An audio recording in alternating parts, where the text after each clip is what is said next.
Um, so here we go. This is actually session 9 of these webinars. I can't believe we've already done 9.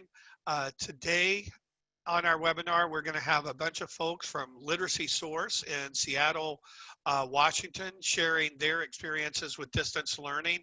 And I've asked them, they do a lot of their distance learning on Zoom, but I know we've had a lot of people talk about Zoom in the previous webinars. So they're going to focus on a lot of their kind of non-Zoom tools that they use. So hopefully this will give you some ideas of how to expand on what you're doing and maybe some other tools that you can use. As always, we are recording. We'll send you a follow-up email on Monday. That email will have a link to the recording. It'll have a link to any of the resource websites that we talk about today. The folks from Literacy Source have agreed to share their PowerPoint, and within that PowerPoint will be links to a lot of the resources they're talking about today. So you're going to get all of that on Monday with the follow-up email. And then we'll also include the chat transcript and the Q&A file and a certificate for those of you attending, and you need that certificate for professional development credit, or just to have. We're going to ask you to use the chat to introduce yourselves. We also use the chat to post any technical issues or questions that you might have, and we'll post a lot of the resource links that get talked about during the webinar, so you can kind of, it's easy for folks to click on them and kind of follow along during the presentation. On the using the Q&A function, we're going to save that and use that for content questions. So if you have questions about something that they mentioned, would like them to explore that more, please enter those in the Q&A. It makes it easier for us to track and make sure everybody's questions get answered. Speaking of which, the folks from Literacy Source have agreed to kind of stick around after the webinar is over. So we'll be able to answer all of your questions. If your questions don't get answered by the top of the hour, just know that we're going to stick around and continue to ask the questions, and they'll continue to answer them. So thank you to the folks from Literacy Source for being so generous with their time. A little bit about what's coming up. So next up, we have a webinar from Washtenaw Literacy next week, and that's going to be the last of our kind of distance learning webinars. We're working on one for distance learning and corrections. I've talked to a few people. I need to talk to a few more, and if any of you are listening that have reached out to me, I apologize. I got kind of swamped this week and wasn't able to get back to folks, but we'll be putting the final touches on that panel and getting that scheduled and getting a email out about that. And that's going to be just focused on doing, so next week, next Friday, the 19th is a regular webinar. And then the final one for June will be one just focused on corrections. We're going to take July off. We've been doing these every week. They're a lot of work, well worth it, but a lot of work. So we're going to take that month off in July to kind of recalibrate, see what we've done that has worked, what's not, maybe look at changing the topics that we're doing. And along those lines, I have a poll for you. So the first poll is just to get a sense of when folks are looking at reopening their face-to-face services. So I'm launching the poll now. If you would just take a few minutes or so and respond to that, that would be really helpful for us.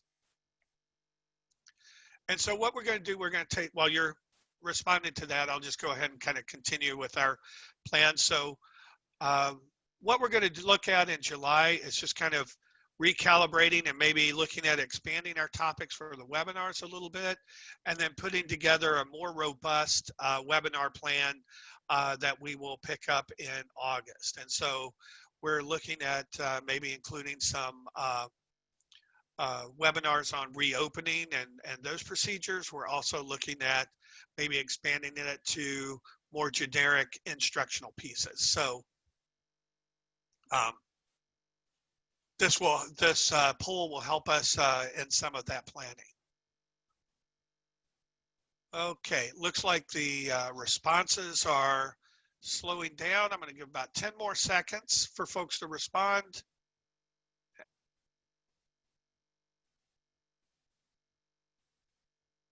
All right, and I'm going to end this poll and I'll share the results with you. And it actually looks like, so it looks like about 30% of you kind of feel like you'll be open by September.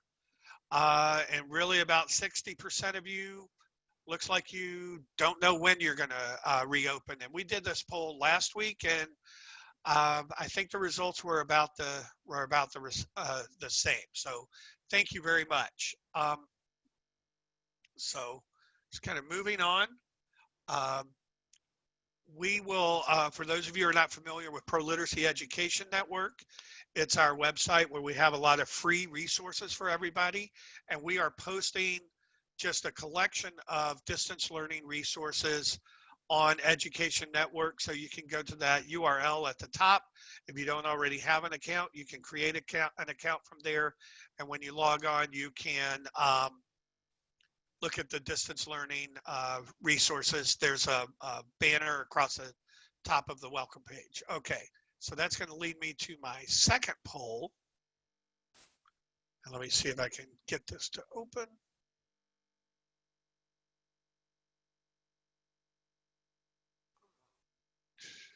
So poll 2 is just about what you would like to have us do webinars on in the fall. So would you like us to continue about distance learning? Would you like us to focus on policies and procedures around opening literacy programs back up? Would you like both? And if there are other topics that you would like us to do webinars on, if you want to just enter those in the chat room, we capture a transcript of the chat, and we'll go back and look over and see what else you guys recommend.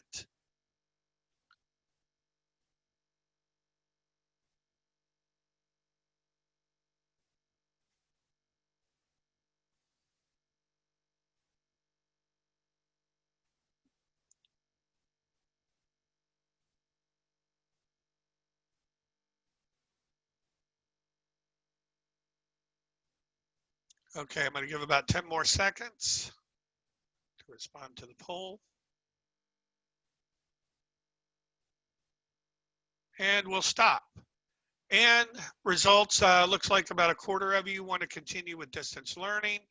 About 6% want to talk about opening back up, and about 70% want to address both of those issues. And I think that is, again, in line with what we heard last week. Okay, thank you very much for participating in those polls. Those help us out tremendously. So at this point, I would like to welcome the folks from Literacy Source. We have a lot of folks here that are going to talk about just different aspects of what they've been doing. Caroline Socha, Kat Howell, Lisa Greenfield, Taiko Aoki-Marcial, and Ali Azursky. So I am going to stop sharing my screen and turn it over to these folks from Literacy Source.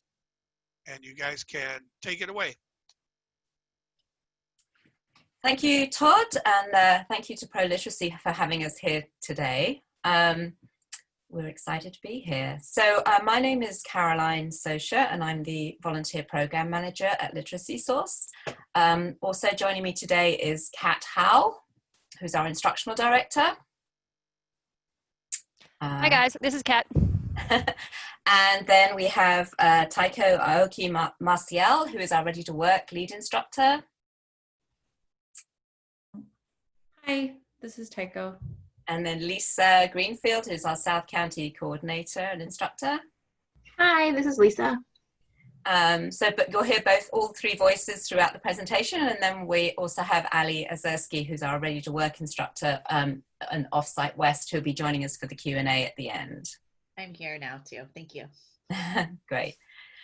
Okay, so before we start the presentation, we want to share with you that, as you know, we were in Seattle. And today in Washington State, the Seattle Black Lives Matter chapter is calling for a strike day to honor and mourn the killings highlighted by the murder of George Floyd. So we'd like to start by taking a minute of quiet as we share our literacy source statement of solidarity against these killings and with the fight against systemic racism.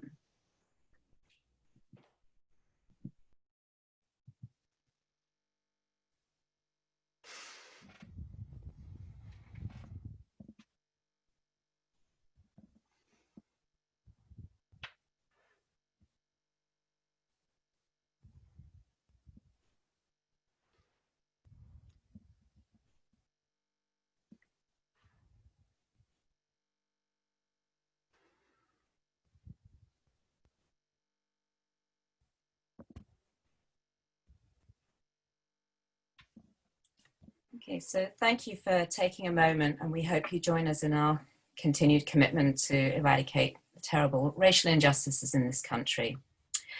So now, honoring that last sentence in the statement, we're going to move into our presentation, and would like to first give you some context and information about Literacy Source and who we are. We started in 1986. We're a community-based learning center. We serve Seattle and King County. So we started with tutoring, one-on-one tutoring. And then in 2001, we actually added in small classes and continued the tutoring, which is kind of the foundation of our instructional model of the combination of classes and tutoring support. We have 24 full and part-time staff. We have a variety of classes off-site and programs off-site. We offer all our classes are free and tutoring to adults in ABE, Adult Basic Education, ESOL, citizenship. We have a big citizenship program that helps people with their application, and we also offer classes in tutoring, work skills, GED prep, and digital literacy. So last year we served about 1,250 students. That is in our site in Lake City, and with our 10 off-site classes and programs. And we run about 18 classes at the center a week. 95% of our students are refugee or immigrant status, and we have a volunteer pool of about 250, and approximately 70 of those work one-on-one tutoring at the center and in some of the off-site programs. So now I'm going to turn it over to Kat, and she will introduce what we're going to talk about as far as our instructional program and what we've been doing these last 2 months. Great, thanks, Caroline. So this is what we have been working on kind of in terms of providing access to learning and digital skills through the remote, this remote time. And I think as an organization, we really kind of tried to continue focusing on how can we help our learners access our services. They want to keep learning. They desperately need digital skills. And we've also found this spring that like the community building and having a classroom community and community resources and talking about kind of what's going in our world is also extremely important. That's an important space that we're providing. And we try to keep that focus on are we working on those things during this time. So as Todd mentioned, most of our classes are in Zoom at this point, and we're running classes regularly, in some cases a little bit shorter than they had been, but we have regular class sessions in Zoom for pretty much all but level 1, and we are going to talk about later what we're doing in level 1. But we're not going to kind of focus on our Zoom classes today. We're going to focus on what is the rest of the program we've built around to kind of support those classes in Zoom, because getting into Zoom is hard, but getting information out to students is hard. And we have used a lot of different tactics to try to make sure that we're getting information out and kind of building a really robust learning community. So we're going to talk about student communication, how we're doing regular texting, emails, and phone calls, focusing mostly on texting, but we're doing all of that to keep up with our students, and some of our kind of instructors will talk about how they're doing that a little bit later. We've also created class blogs for pretty much all of our classes as a repository for getting out information and having students be able to access content. For the lower and some lower intermediate levels, we're also sending paper packets. That's actually been a very important piece of what we're doing, and we're doing more of that than we thought we would do, because that's really helping people access materials and the packets, and also sometimes workbooks. Students really, really like them. And Lisa's going to talk a little bit about how she's using some of those. Then for level 1, or just our lower levels, instead of Zoom, we are doing phone calls or WhatsApp calls.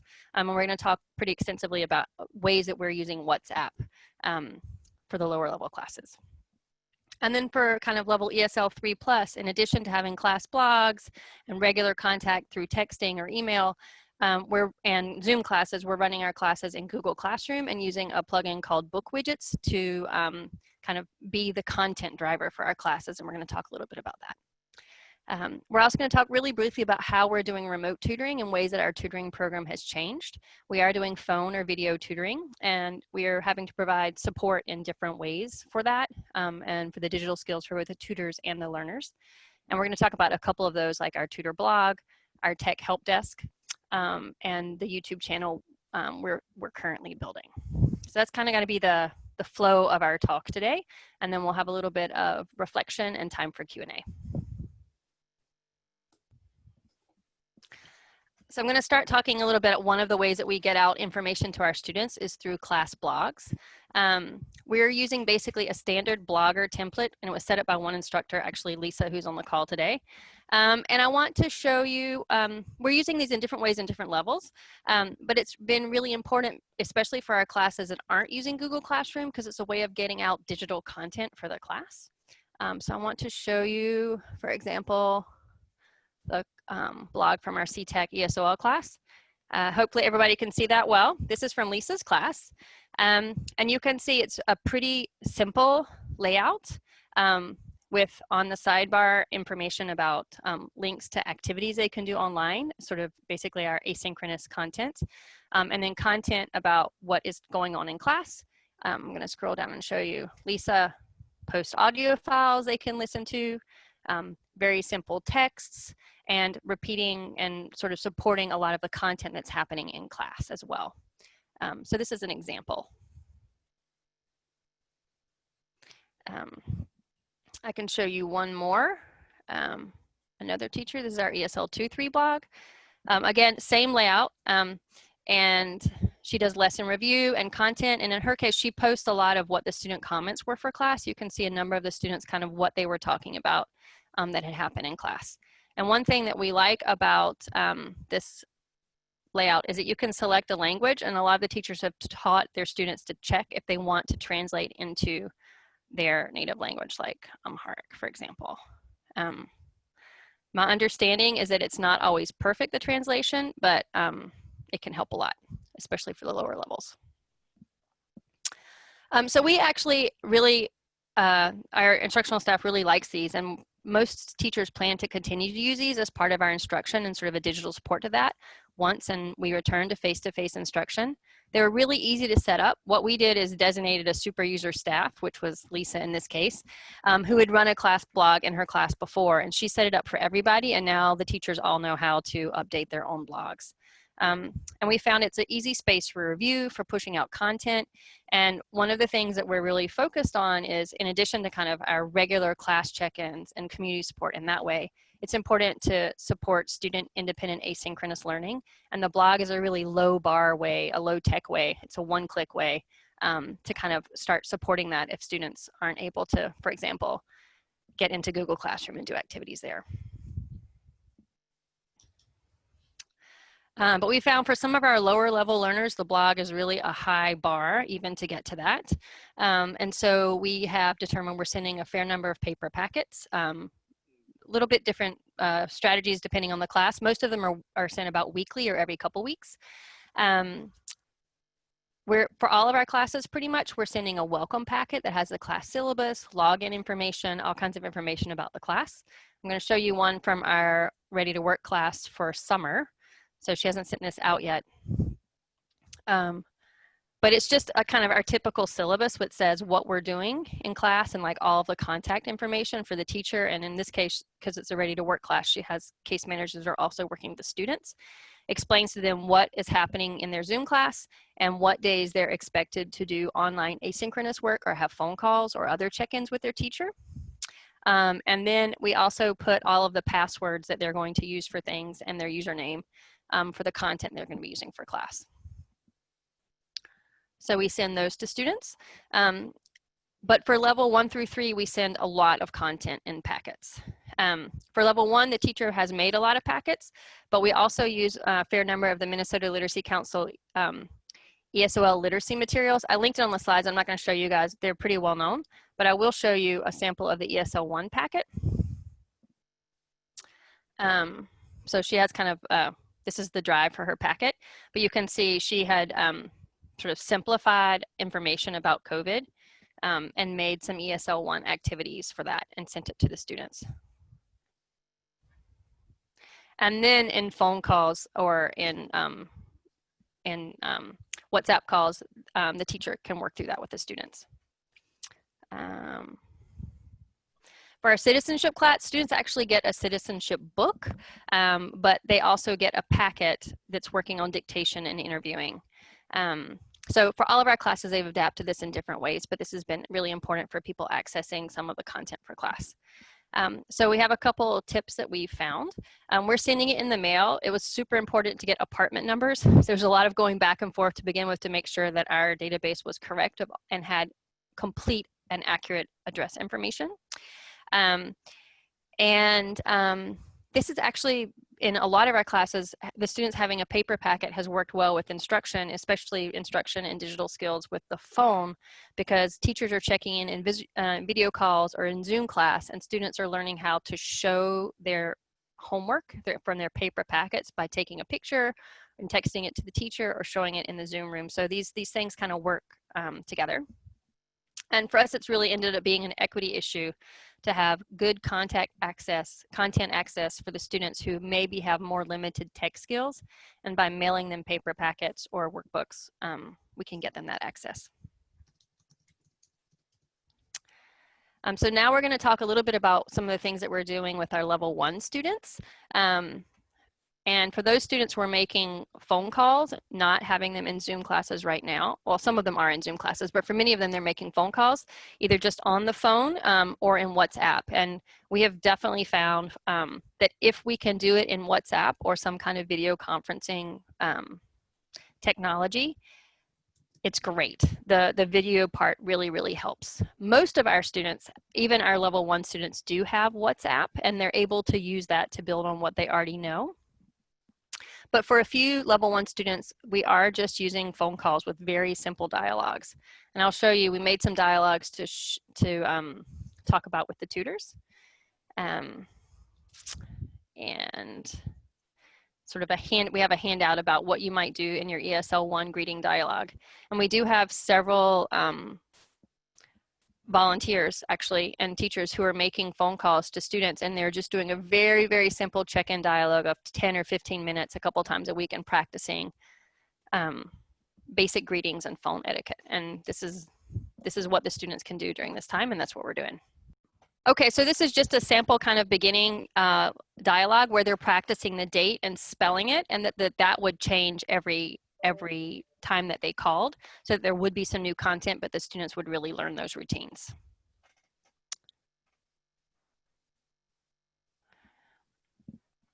And we also have an audio. I'm actually not going to link to that, I think, but on our YouTube channel, we have videos and audios of samples for that volunteers can listen to sort of model what would happen on a beginning phone call or another tutoring call. So we're now going to kind of move into talking about what's happening with our WhatsApp video calls, either individually in small groups, and I'm going to hand it over to Lisa. Thanks, Kat. Yeah, so this is Lisa Greenfield, and I am our South King County coordinator, and I teach a multi-level community-based class that's usually hosted by one of our partner organizations in the city of SeaTac, which is about 40 minutes south of our main center. And so what I've been doing in my class has been kind of a lot of things. So I have been sending the paper packets to students in the mail about once a week. I usually send 4 double-sided pages to my students, and we work through them for that week. And then I'm posting usually content on my blog twice a week that will support what is in those paper packets that I'm sending. And then the bulk of our class is on WhatsApp because all of my students already had it, which was awesome. And I knew they had it and were using it because I would often see them texting people in class. But it has worked out great now. So I've been calling students usually in groups of about 3 times a week. So when I started in the spring calling students, WhatsApp was limited to 4 people maximum per video call. It's now been expanded to 8, but on a phone screen, that's pretty tiny. So I just kept it to 3 students and me. And we usually talk about 30 minutes each day over some of the content. And one thing that has been really helpful is just keeping with some routines. So I use little mini whiteboards a lot, and we practice our daily routine with the date and our number of the day, where we practice the cardinal and ordinal number, and then create simple math problems to equal the number of the date. So for example, today is the 12th, so all of our math problems would equal 12. And yeah, so this is the exact same date routine that we did in class before we had to switch to remote learning. And so it's been really helpful to keep that consistency with students. And then on the next slide, one thing that I've been doing with the papers that I send in the packets is I've numbered and color coded all of the papers. So for example, all of our spelling papers are a yellow dot. All of our, this last quarter we were talking about food, so everything related to food is a pink dot, and they're all numbered. And so when I'm talking with students, I can say, hey, grab your yellow number 3 paper, and there's only one yellow number 3 paper, and that's been so helpful to be able to find that paper more quickly. And I don't know why I wasn't doing it before, but definitely when we return to in-person classes, I'm planning to continue that because it's just been a lot easier to find the paper that we're talking about. And then some other ways that I've been using WhatsApp, if we go to the next slide, besides just classroom video chats, I use it a lot to communicate class information with some of my students are much stronger speakers than they are readers or writers. So like you can see in this picture, the apartment number, very important. I was trying to figure out with a student her address and make sure it was correct. And so she could send me a picture of her door with her apartment number and we can talk to each other. And then she is not feeling super challenged with a text that's just trying to give her information about the class. So she's much more comfortable listening and speaking. And I would rather challenge her with writing when we're in class together, and I can support her in that. And then I also have been using it to send out links to assignments or videos, because some of my students, even the blog is kind of a big digital ask for them. So it's really easy. I can just send a link directly to our spelling test video, for example, or another video that I want them to watch so that they don't need to navigate to the blog and scroll through the posts. They can just click directly on that link if they want to. And then on the next slide, another really helpful thing that we have been able to do with WhatsApp is students can take pictures of their homework, the papers that I've sent them in their packets. They take pictures and they send it to me in WhatsApp. And then on my phone, I'm sure it comes with all the phones. I don't know. It came with my phone. I can edit the photo and I can leave feedback and little notes and stickers and things right on their same picture that they've sent me.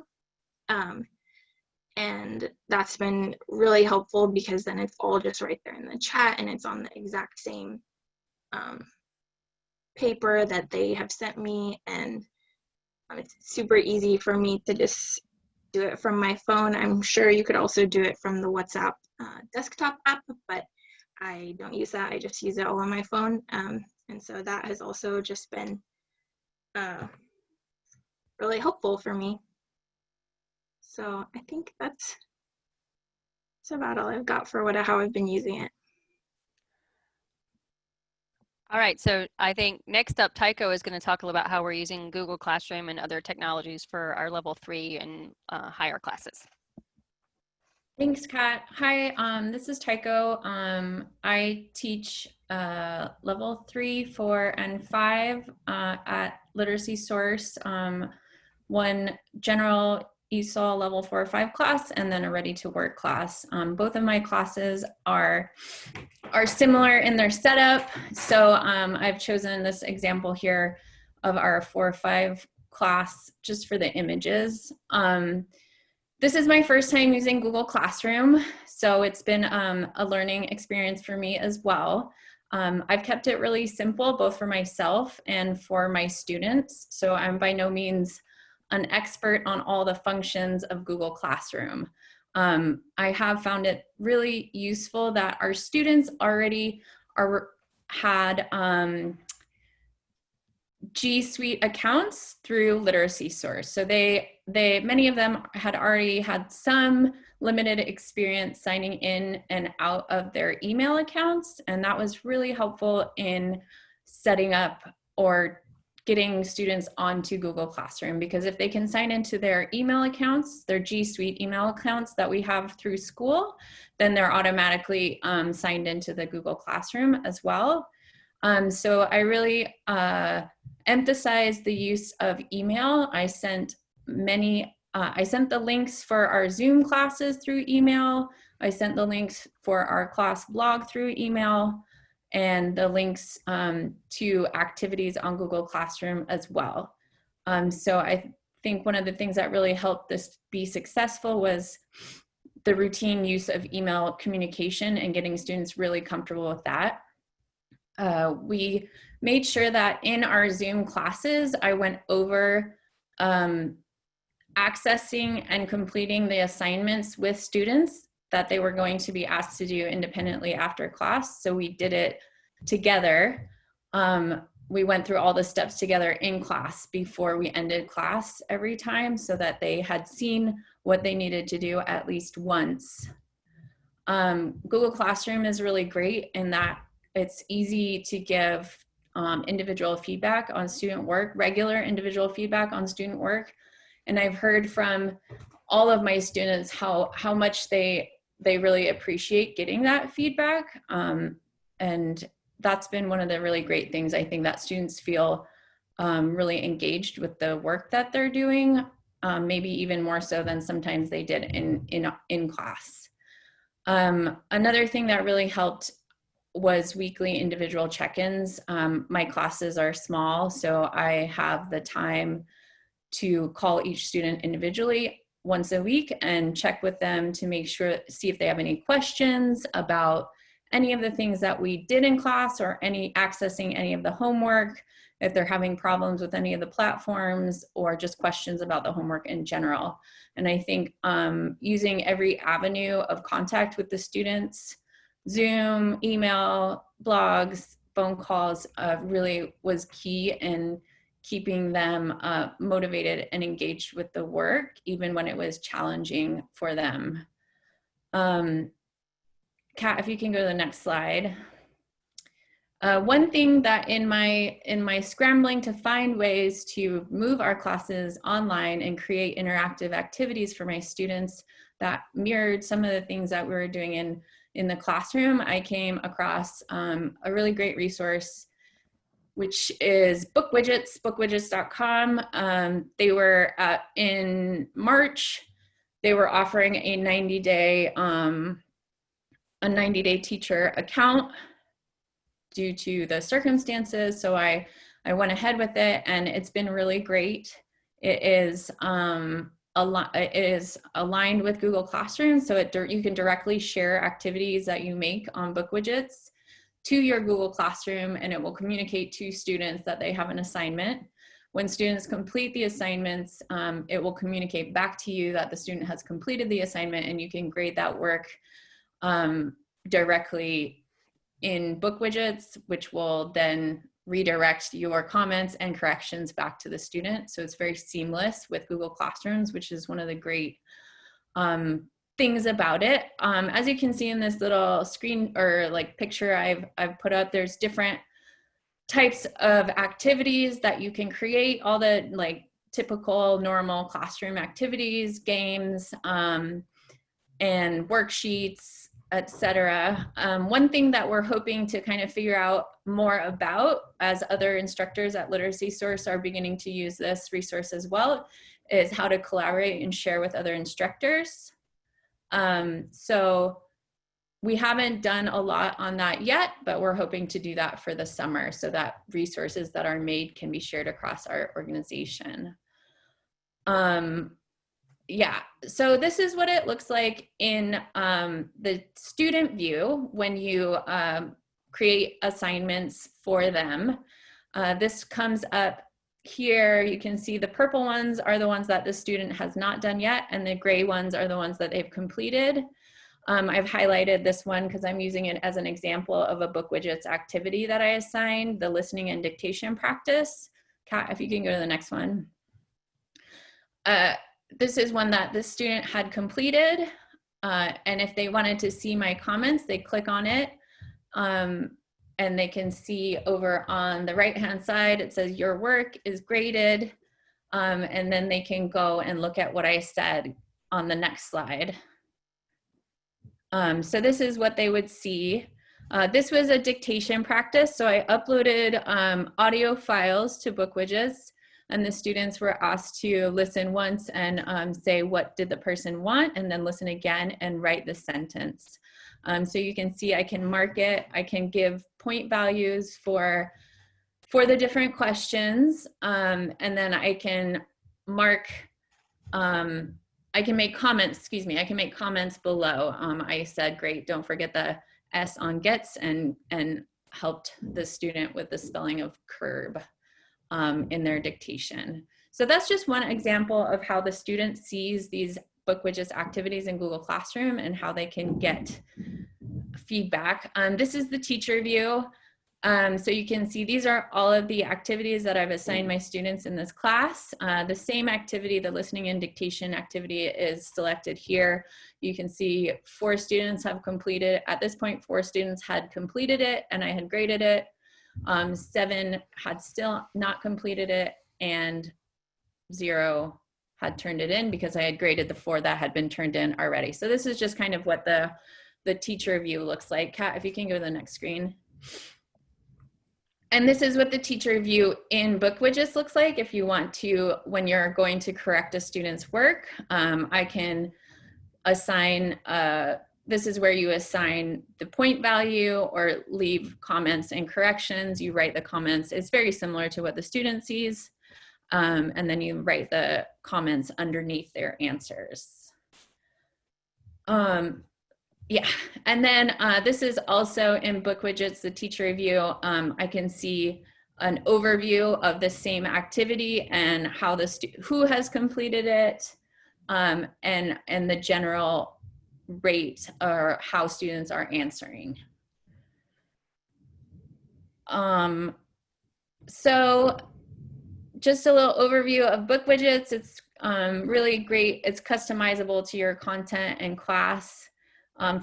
For teachers like me, I create a lot of my curriculum when we're in the actual classroom, and so I also create a lot of my curriculum teaching remotely, and this is a tool to do that. You can upload pictures, you can upload audio, You can copy materials from your class to use in activities, to do repetition.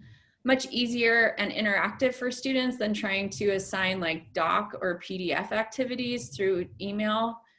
And finally, like many of these tools, you can use it. I have students who are doing it on their phones, and they're able to complete it, but it is much easier and much better to do on a computer. There's some examples of different activities. I think that these slides are going to be going out after the session, but Kat, if you want to like click maybe on a couple. The first one is a writing prompt example of a Bookwidgets activity. So this is just a really basic writing prompt. The student can I wanted to do like a free writing activity. We were talking about parks and things like that, and parks during quarantine. So I had this writing prompt. If you want to go back, Kat, and look at the next one. Another great thing, like Lisa said, a lot of my students are really strong speakers. And so I like to try and make sure that those students also get activities where they can feel really confident about it. So you can create activities in Bookwidgets where the answer is recorded. So this one is leaving a message role play. So calling a school to ask for information. So students will record their message like a voicemail here, and I can give them comments on their audio recording that comes to me after they've completed it. Maybe one more, Kat. Which one would you like? The listening one, maybe, yeah. You can also upload audio files and do listening activities. Here, I uploaded an audio file. Students have to listen and complete the spaces. Very, very typical listening close activity that you can do. So it's just a really good tool that aligns really well with Google Classrooms. And I found it super useful. And the students have really appreciated the easy feedback and getting my personal comments on their work. So yeah, it's been helpful to me. I hope it's helpful for other people. Thank you. All right, thanks, Taiko. Another thing that we're doing is doing a lot of texting. And Taiko was saying she's making phone calls, and Lisa is texting a lot using WhatsApp. But we did not have an organization-wide texting system before COVID-19. Some people were using burner phones, some people were using Google Voice, some people were just making phone calls. And so we were kind of like most people scrambling. And we still have a variety of different technologies we're using. But we're using a lot more in organizational Google Voice. And some teachers are still using an extra phone or personal number, but we want to make sure that people didn't have to do that. And Google Voice is a good option for that. But as an organization, we're moving towards all of our teachers and organization using a program called Remind. Sorry, I have a fire truck passing in front of my house.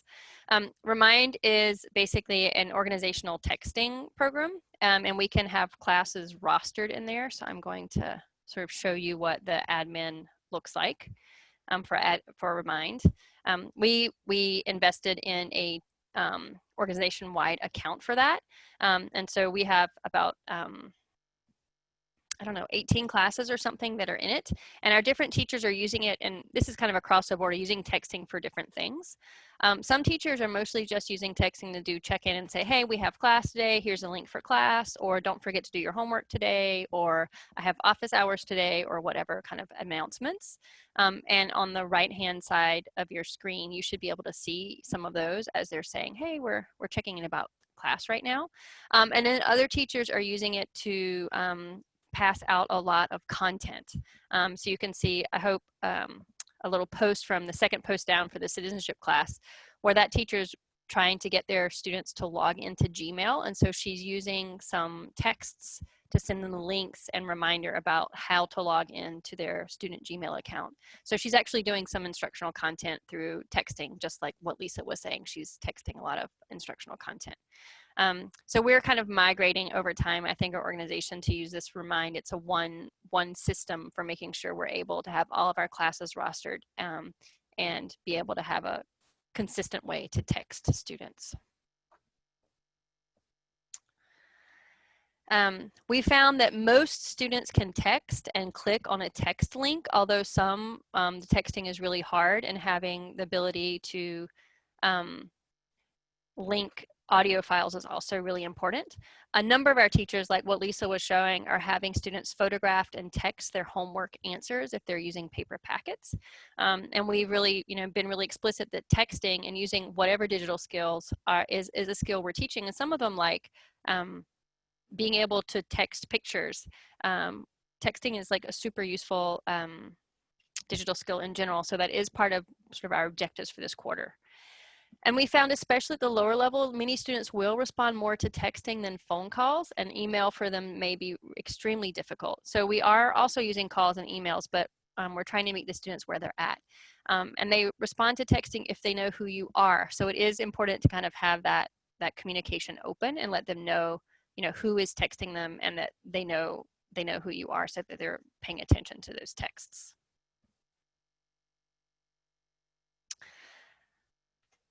All right, handing it off to Caroline. Right, thanks, Kat. I've been looking at the chat as I've been listening to the others and seeing there's some great questions in there. I do apologize that some of our links are hard to see, but I think Todd assures us that the recording will have better visuals for you, so you will be able to see them there. So we've given you sort of some of the things we're doing in the classroom, and I thought we would also talk a little bit about our tutoring, which works hand in hand with the classes. As I said before, we have about 250 volunteers. About 40 of those are classroom assistants who are working on site pre-COVID, and 100 of those are trained tutors. The tutors primarily support the classwork for the students, so helping them with their homework, areas they're finding challenging, or things that they need to practice. And then they also work with the students on their individual student goals, and those can be anything outside of class as well. So we're very student-centered in our instructional philosophy, so that's kind of one of the ways that we make sure we're addressing that. Our tutors do about 10 hours of training. Some of that is online and on-site. We do use, shout out to ProLiteracy, their online trainings. We use those quite a lot. The Working with Adult Learners is kind of one of our foundational trainings. We do one on cultural responsive teaching, and we also have a tutor orientation training. And then we also offer subject trainings in any of those subjects that you see listed there. And the other thing is that we also offer ongoing support. Our instructional advisors, you've heard from a couple of them already today, they actually oversee the tutoring, so they're there to advise on the instructional piece. And then we have an open source Google Drive where we have a lot of our teaching kits, and we incorporate that into our trainings, so that also gives extra support to the tutors. And we also encourage them to come and observe classes. So that's kind of a little overview of what we were doing pre-COVID. Now we've moved to remote tutoring. A lot of our tutors were nervous about coming on as remote tutors. So we started off with a pool of about 20 who were comfortable doing video tutoring. So they are also using Zoom, and some of them are using WhatsApp or FaceTime, whatever the student is comfortable with. Some of them are just doing phone check-ins. So Kat showed you some of those phone dialogues we created for the students. And so they're literally just calling the students and having a scripted conversation where maybe they change some of the questions each time. So, how's the weather, or how are you today? So we're still keeping that connection going with the students, and they're still getting to practice their English, with the idea that we can slowly transfer them onto some kind of video conferencing. And so we're currently, so our new volunteers that we're bringing on do need to have some basic tech skills in order to be able to do the tutoring. We've been using a lot of Google Forms the last 2 months, and we created a Google form to log our hours. Some of you have been asking about attendance for our students as well, and that also, we use attendance sheets for our students. All our hours are tracked, and the tutoring hours attendance sheet is one to log their hours, but also we have them fill in a little bit of a reflection on their tutoring. So kind of what was challenging or what worked well and what they're planning to work on in their next class, which is something a practice we take in general, but we just really want to make sure that people are also thinking about that in their remote tutoring. We do have a tutor support blog. Some of you have been asking about blogs. We use the blogspot.com. And I send this out every week to the tutors, and basically it's just has tutoring tips in it, has some teaching tips. We have regular sort of asynchronous links that they can click on that just take them to the form, obviously. We did have a tech help desk, and that's one of the things that sort of worked, and that was really to support the volunteers, but we found that a lot of people were just doing individual check-ins, so we've set it up that people can know who to contact if they need specific tech help.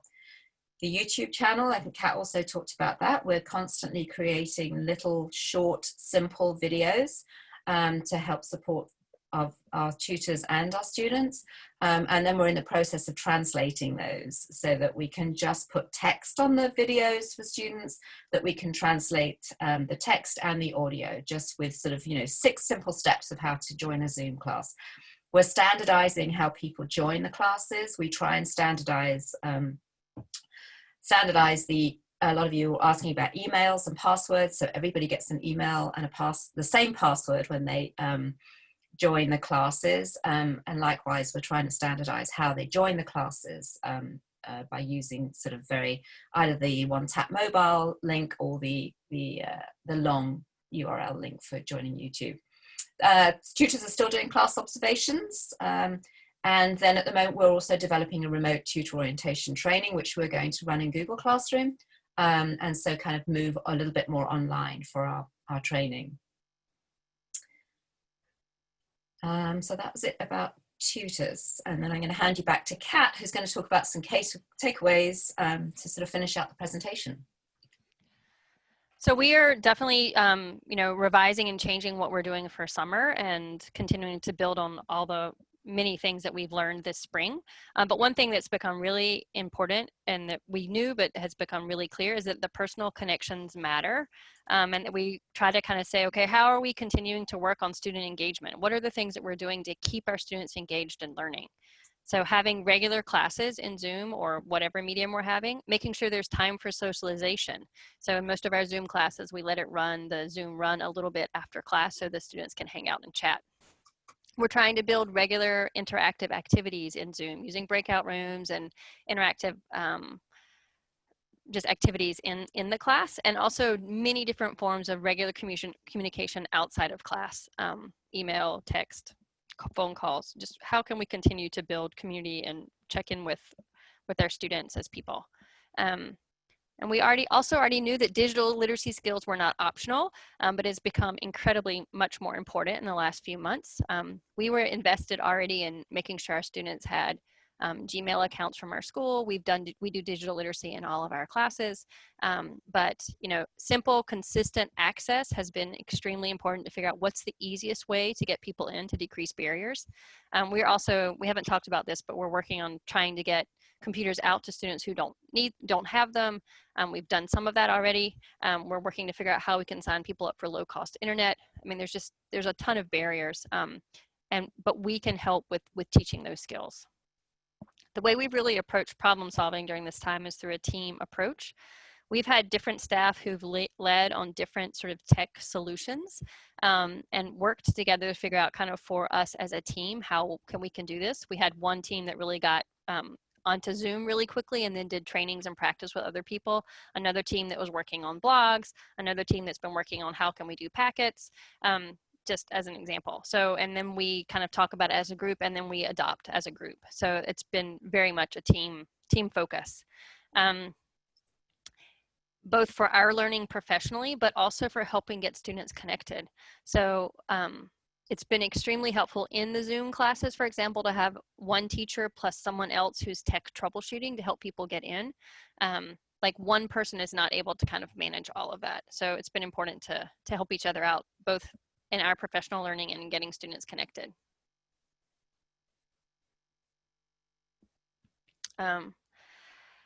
We've also been trying to address access issues. We're balancing the tech that they have, which is often a phone, with better access through computers. I think we all much more deeply understand the digital divide, and that even though students may have a device, that device may not address all of their access barriers, but yet also building off the devices and tech skills that they have. So we're trying to balance that. We have been handing out a number of Chromebooks, and we'll continue to do that, and working on getting Wi-Fi to students who don't have that. Childcare, it's been a very interesting thing. That's often a barrier for many of our students. And that barrier has been somewhat decreased with having online classes because everyone is home together.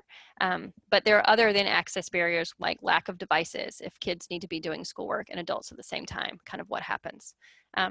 It's required a lot of coaching around the tech for our students. We had worked a lot on email and on digital skills before, but the more we were able to kind of leverage having worked on those skills, that helps students access more quickly. That will definitely lead into our, when we return to face-to-face instruction, I think we'll be a lot more strategic about making sure what are the basic digital skills we require students to know in case that we would need to do this again.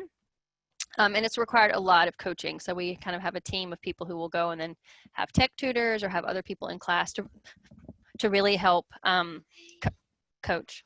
And then it has provided some scheduling flexibility for students. We've had students actually re-engage because it was online. And we just want to recognize there's a really huge learning curve both for students and teachers.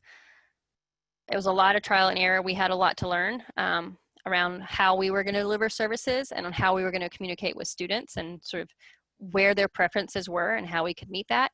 And sort of from low tech packets to completely online Google Classroom, how we disseminate instructional information is really leveled depending on where our students are at.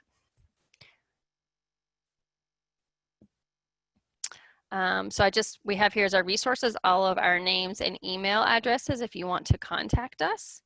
I think that was pretty much what we had, and we're available for questions and answers. Okay, thank you guys so much. This has been, I think, from the comments that we've gotten in the chat, very informative. We're at the top of the hour. I want to give folks a couple more minutes to get their questions in, and then we'll kind of stop receiving questions and we'll go ahead and start answering them for folks. We'll invite people, if you want to stick around and hear the answers to questions, you're welcome to do that, but we'll kind of cut questions off so people can go on about their day. For folks who attended, again, we're recording. I apologize for the kind of fuzziness. I don't know what was happening. Things seemed to clear up. I think it was related to kind of internet speeds and rendering the images on the screen, but we'll be able to go back. I've dealt with this before, so we'll just take JPEG images of each of their slides and insert them into the appropriate place in the recording. So if you want to review the recording or share the recording with other people, that'll be cleaned up when it comes to you. The other thing is just to remind you, I know they had a lot of links and a lot of websites in their presentation, and you will be getting a copy of that presentation that'll have those same links embedded. So you'll be able to go and explore all the things that they talked about today.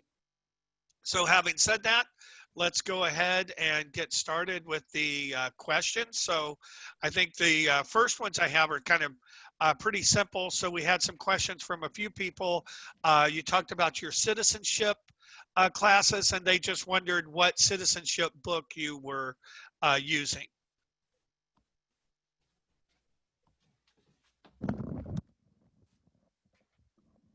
Kat, are you there? I'm sorry, I had to step out for 1 second. Could you repeat the question? Oh, sure. Yeah, no problem.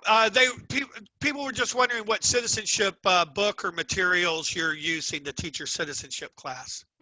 So we, the primary text that we use is Citizenship Preparing for the Test, which is actually a New Reader's Press book. It's the Brown book. That's the reader that we use, and we supplement a lot with materials from the USCIS website for our higher level learners. But the Brown Citizenship Passing the Test book is the book that we give. We buy a book and give one to all of our learners.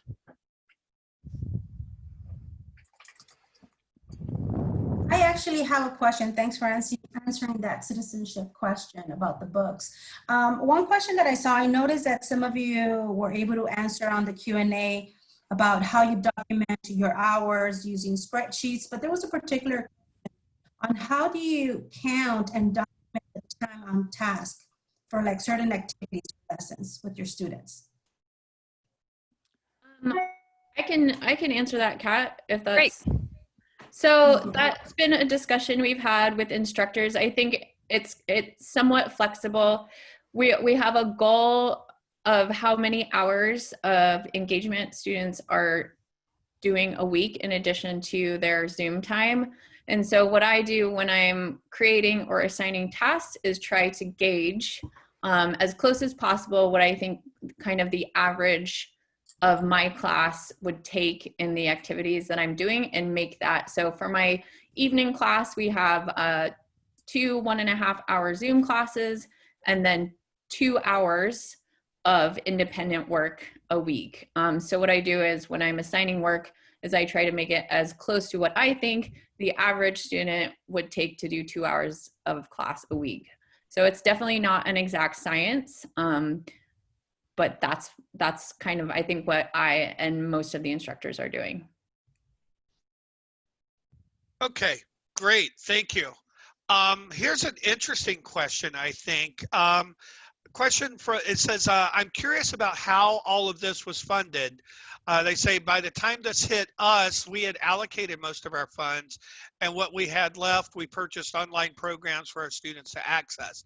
So kind of were you already kind of oriented towards your distance learning resources? Did you kind of have a reserve, a funding reserve that allowed you to what seems like tackle the distance learning so effectively? Or how did you deal with that, with funding issues around getting your students, getting the resources, getting the Chromebooks, getting your students set up? Sure. I'll take that, but I'd love to have you guys chime in. So there were some costs, like for Zoom and for Remind and now for Bookwidgets. So there are some digital costs, but those are not they're not huge costs for us. The issue of technology is a much bigger issue. So and I guess for also mailing, our mailing budget has been shot for the quarter. So I guess we were just able to move resources from one place to another. So in the last 3 months, our office supplies budget has decreased by a ton, right? We're no longer using paper.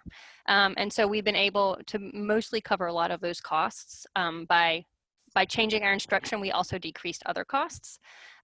For the tech, for some of our classes like Ready to Work, we already had in our budget, we give all of those students a computer. For our other students, we had classroom sets of Chromebooks in our center, and we are in the process of handing those out to students. So we're using basically the technology we had. And what we've done is gone after funding to be able to replace those computers. I mean, we're not giving them to students, we're asking them to return them, but the reality is we don't know how long this is going to be going on. We are going to want to be able to replace that technology if needed when we open back up. So we have had to go after some funding to try to replace technology. But for a lot of the kind of online services, we were just able to move items from costs we weren't going to have. Great, thank you. So I'll just read another question that was on the Q&A. It says, how do you get instructors to call or to get in touch with students if they don't feel comfortable doing that? I know we saw that some instructors are going to connect with students in many ways and others aren't as well. Aren't at all, sorry. So how do you get instructors to call in? We really just haven't had that problem. And I think it's been more of an issue of our instructors figuring out what made sense for their students. And if it's calls or if it's emails or like what medium, like that we had to kind of figure out. But I think we just have an organizational value that we are committed to building a community, and that we didn't really have that issue. We had a little bit more of that with volunteers who felt like they did not have the skills to be able to connect with their students over the phone. But that hasn't been something that's come up for us. Thank you. Okay, I've actually got a couple more kind of related to that technology issue. So one is you talked about kind of loaning out your Chromebooks that you had, that you had in the classroom. How are you handling that loan process? Like, how are you tracking things? How are you actually getting the laptops to the students? Can you talk a little bit about that? And then I have a follow-up too. Sure. I think Taiko, you've kind of coordinated handing some out. Do you want to talk about that? Yeah. At the beginning, I did that.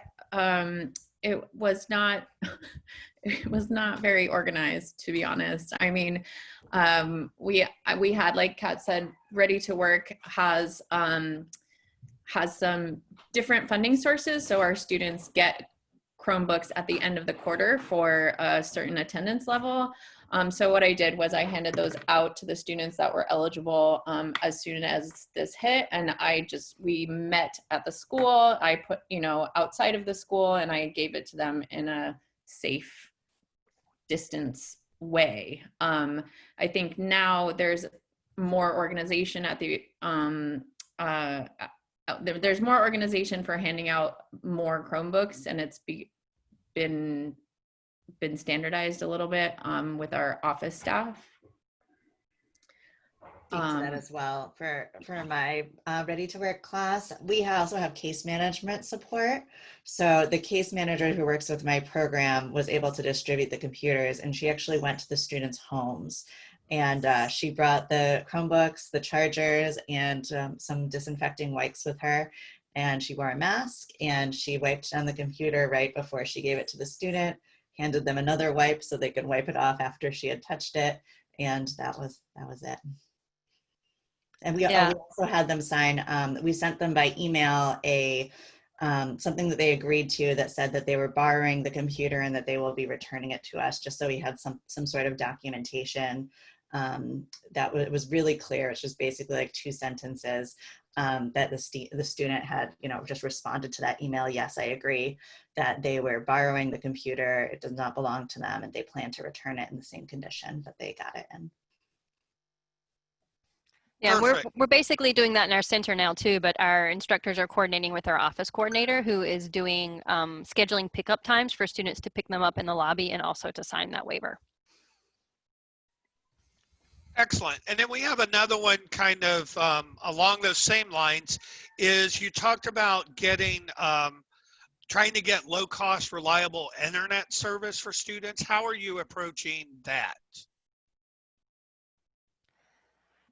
That is we don't have that solved yet. So we're on a lot of waiting lists for getting Wi-Fi hotspots for students. Like our public library has a lot of them, but we're far down that wait list. And there's a number of possibilities for that through TechSoup, if anyone knows TechSoup, which is like lower cost tech resources for nonprofits. And we're on some waiting lists for those. They're pretty much nationally, I think, they don't have any capacity. But in Seattle, there's also several different companies that are working with the city of Seattle to get pretty low cost internet. So our current solution, it's not a solution, but our one current strategy is to try to help get student support to sign up for those. And we've also asked for and gotten a little bit of money we can use to, for example, for most of those it's about $10 a month for the internet, which is not so bad, but the initial cost is between $150 and $200, and that's a real barrier for a lot of our learners. So we do have some funds to be able to help pay that initial cost for students. And then hopefully we can help get them signed up. So that's our current plan, but we've only done that with a couple students so far. So that's something we're trying to roll out for summer to be a little bit more consistent and quick about being able to get students to sign up for those programs.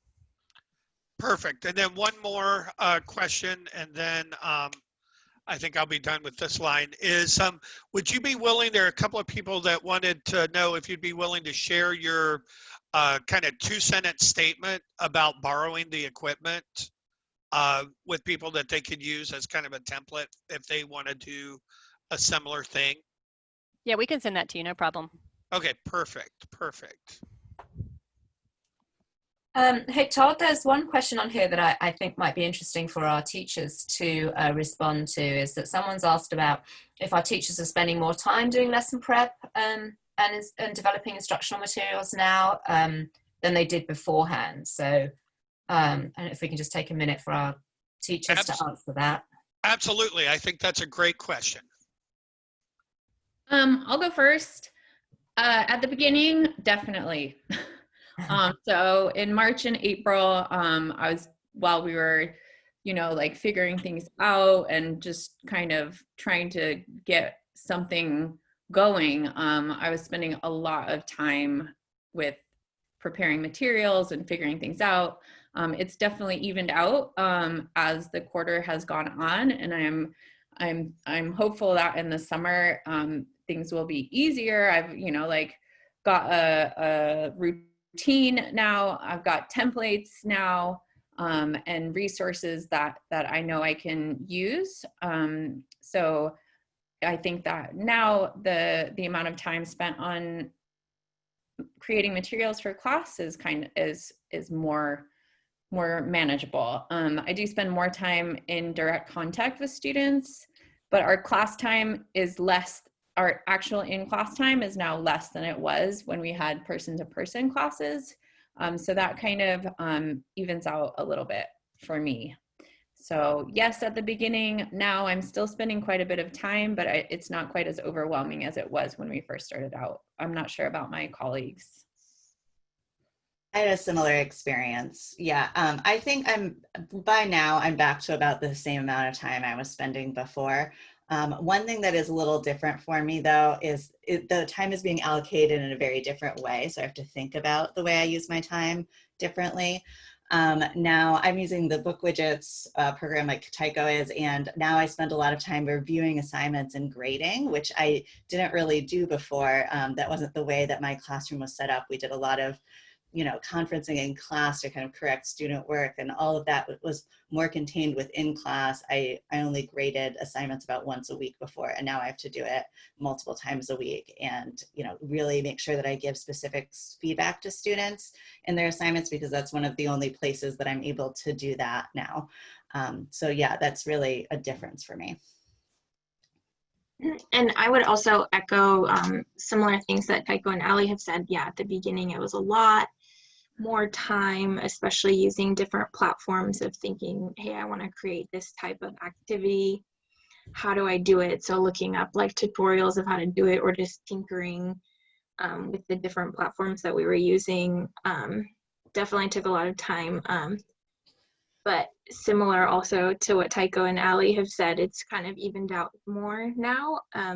But the way that the time has been allocated is different. And just like Ali said, I'm spending a lot more time providing feedback and grading assignments. And one thing that I would say has been a little bit trickier, and I've had to be more intentional about how I'm using my time with using WhatsApp, is that students send me assignments whenever they finish them, and sometimes that's at midnight, and sometimes that's on a Saturday at like 2 p.m. when I'm not thinking about work. And so being really intentional about blocking out specific times when I'm grading assignments, and making sure that I remember to grade students' assignments and not letting their messages get lost has been a little bit more of a balance than ever was before when we had in-person class.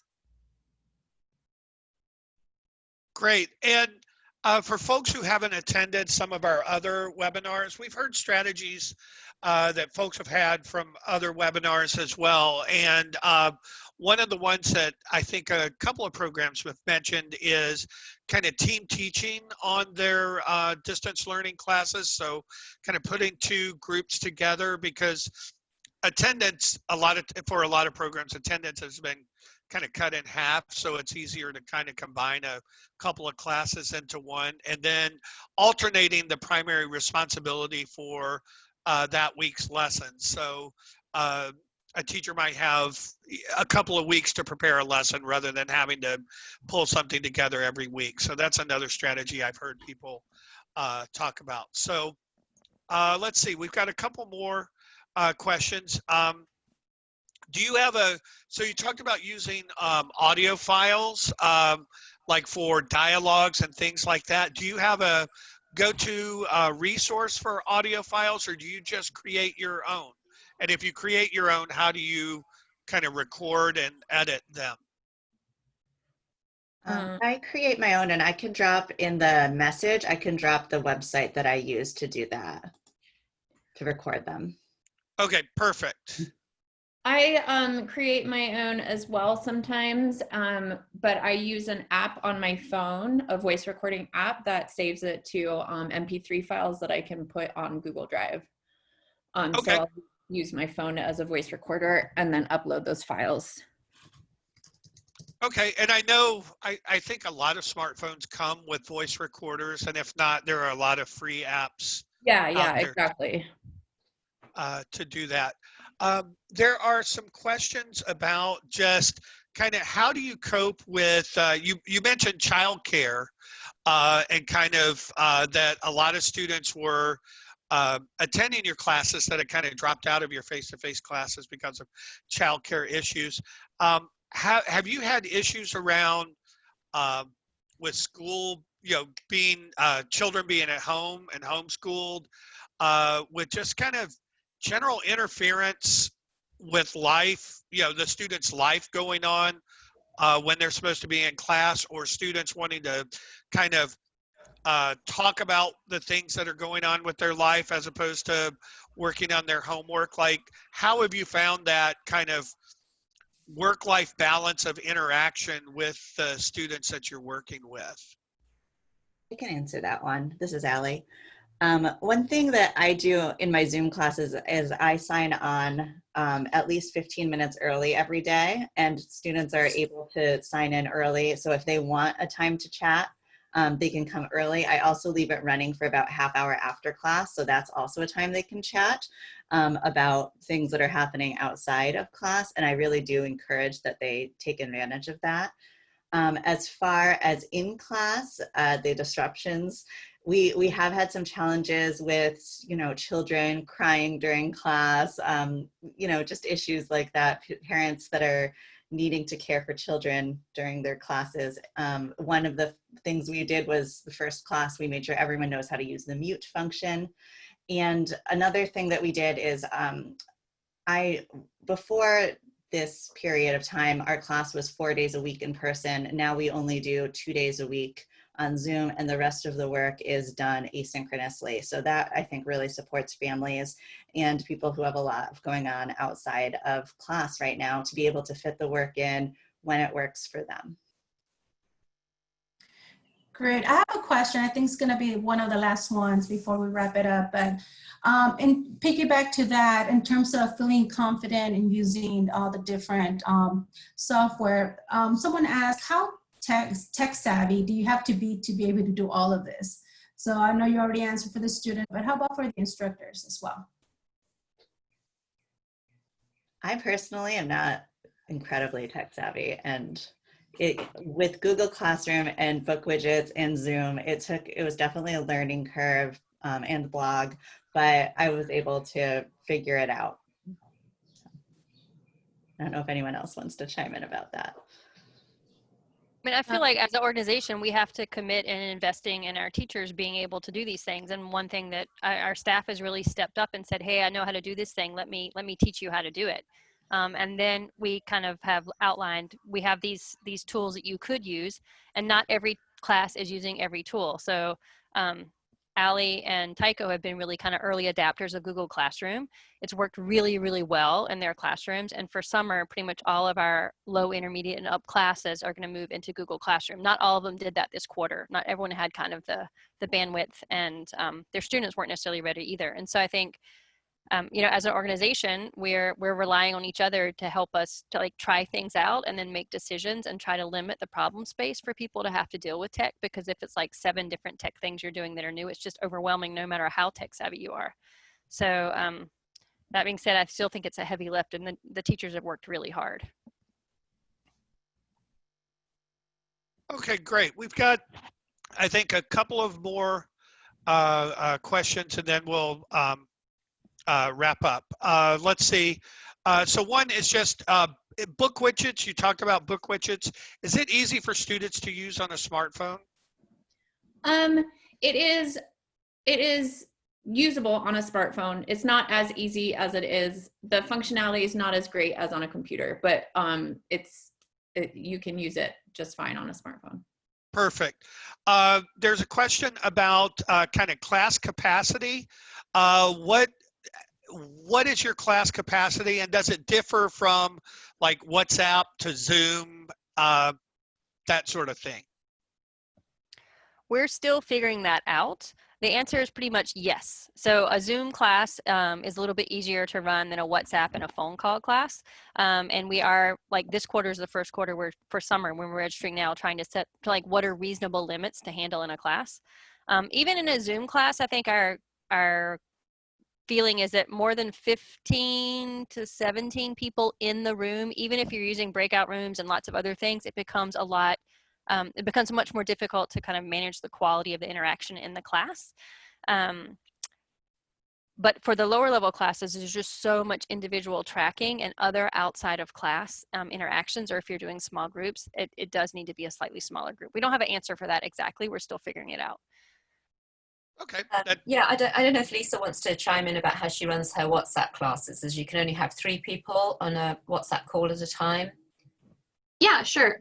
So this quarter I had about 15, 16 students in my class. And so that was probably about my capacity as far as like calling the individual groups each day that we had class. Because it ended up spanning about the same amount of time I would have been spending in class normally.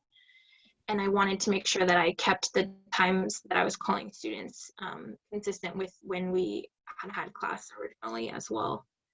And also just with sending packets, I think 16 is probably about my limit as well, just because I do have a multi-level class. So some students I was sending a little bit more difficult worksheets, and some I was sending a little bit simpler ones. And so just keeping track of all of that and making the packets every week. I think probably 15, 16 is about the limit for that as well. Okay, perfect. And then our last question is, do you have a date yet when you're going to reopen? We don't know. We're hopeful over the summer we'll be able to have some like advising appointments in person to maybe help do tech startup and get students problem solve. We just haven't made a decision yet for fall. In Washington State, it's pretty open in terms of what we'll be doing. Do you have a sense of if you are kind of going to approach it kind of gradually, like you talked about having advising appointments? So is your sense that whenever you start to reopen that it'll be kind of, you know, a little piece at a time to see how it goes? Or I don't know that we really don't have a plan yet, but I do feel like there's a understanding that whatever we do, the first thing would need to be a hybrid model, because some people are going to want that face-to-face time and some people are going to be uncomfortable with that. And if we start requiring that too soon, that is actually going to be a barrier to learners. So that's the sort of the only thoughts we have about that yet. I mean, I would anticipate it'll be some kind of hybrid option. But we haven't made concrete plans for fall yet.